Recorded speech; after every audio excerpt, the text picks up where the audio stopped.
कक्षा 10 प्रश्नावली 4.3 का पहले का तीसरा क्वेश्चन हमने आपको बैक डेट में करा दिया था। अब उसमें हमने आपको दो सवाल छोड़ दिए थे, पहला और दूसरा। तो उसका पहला सवाल 2x² माइनस 3x प्लस 5 बराबर 0। इसकी हमें पहले प्रकृति बतानी है और प्रकृति बताने के बाद मूलों का अस्तित्व हो तो मूल भी ज्ञात करने हैं। तो पहले हमने लगा दिया था मानक समीकरण ax² plus bx plus c बराबर 0 से तुलना करने पर। तुलना कैसे करेंगे? x² का गुणांक a, x² का गुणांक 2, तो इस कारण a बराबर 2 लिख दिया। x का गुणांक b, x का गुणांक -3, तो b बराबर -3। c एक अचरपद है और यहाँ अचरपद 5 है, तो c बराबर 5। तीनों छांटने के बाद d सूत्र लगा दिया, d बराबर b² माइनस 4ac।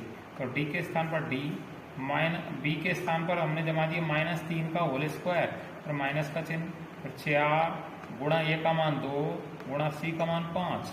अब -3 का वर्ग किया तो 9 आ गया, फिर माइनस आ गया, 4 दूनी 8 और 8 पंच 40 लिख दिए।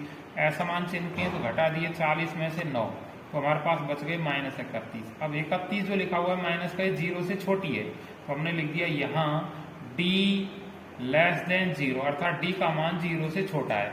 और जब 0 से छोटा होता है तो मूलों की प्रकृति काल्पनिक होगी तथा मूलों का अस्तित्व नहीं है तथा मूल भी काल्पनिक होंगे। इस प्रकार ये सवाल हमारा समाप्त हुआ।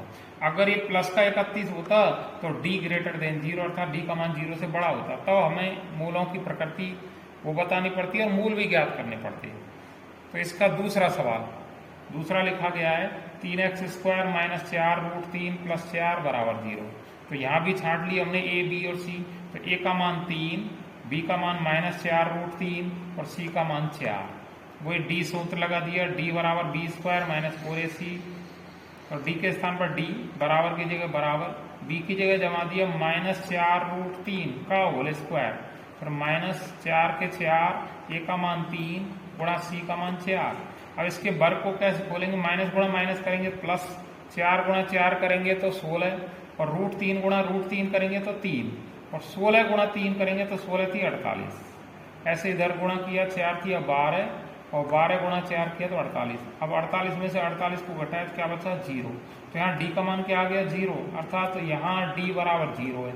और जब d का मान 0 आता हो तो मूलों की प्रकृति वास्तविक व समान होती है, तो वो लिख दिया हमने। तथा मूलों का अस्तित्व है। अब मूलों का अस्तित्व है तो मूल भी ज्ञात करने हैं, तो द्विघाती सूत्र से सूत्र लगा दिया x बराबर -b plus minus root d बटे 2a। तो माइनस का माइनस चिन्ह लगा लिया, b की जगह पे b का मान लिख दिया -4 रूट 3, तो डबल माइनस कोष्टक बंद कर दिया, प्लस माइनस d का मान 0 आया था तो d बराबर 0 जमा दिया, बटे 2 के 2 गुणा a का मान 3, तो गुणा 3 लिख दिया। अब आगे x की जगह x बराबर माइनस गुणा माइनस किया तो प्लस हो गया, और 4 रूट 3 जो कि त्यों लिख दिया, प्लस माइनस 0 का वर्गमूल 0 आता है, 0 लिख दिया, और 3 दूनी 6 लिख दिया। अब 0 ना जुड़ती है ना घटती है, पर फिर भी हमने यहाँ 2 बार लिख लिया है, एक बार प्लस की 0 और एक बार माइनस की 0, अर्थात x बराबर 4 रूट 3 प्लस 0 बटे 6 और x बराबर 4 रूट 3 माइनस 0 बटे 6। अब 0 ना इसमें जुड़ेगी ना घटेगी, तो 4 रूट 3 बटे 6, 4 रूट 3 बटे 6। अब ये दोनों 2 से कट गए, 2 दूनी 4 और 2 3 6, उत्तर बच गया 2 रूट 3 बटे 3, और यहाँ भी बच गया 2 रूट 3 बटे 3।